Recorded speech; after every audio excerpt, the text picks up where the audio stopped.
جبت لكم طريقة بسبوسة إدمان. لا أسمع واحدة تقول ما تضبط معي البسبوسة مرة ثانية. جربي هذه الطريقة وأكيد بتعجبك. أول شي المقادير عندي هنا كاس سميد ونص كاس سكر ونص كاس حليب باودر وملعقة صغيرة فانيليا وملعقتين صغيرة بيكنج باودر.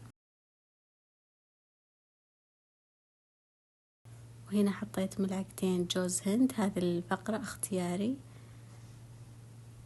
ونمزج المكونات الجافة كلها مع بعض، وأحط علبة كاملة قشطة وربع كاس زيت وفنجان حق القهوة موية، ونحركهم كلهم مع بعض، وبكذا يكون الخليط عندي جاهز.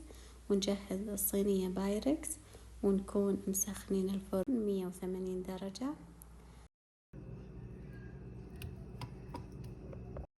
ونوزع الخليط بصينية البايركس وندخلها الفرن من تحت وبعد من فوق لين تتحمر.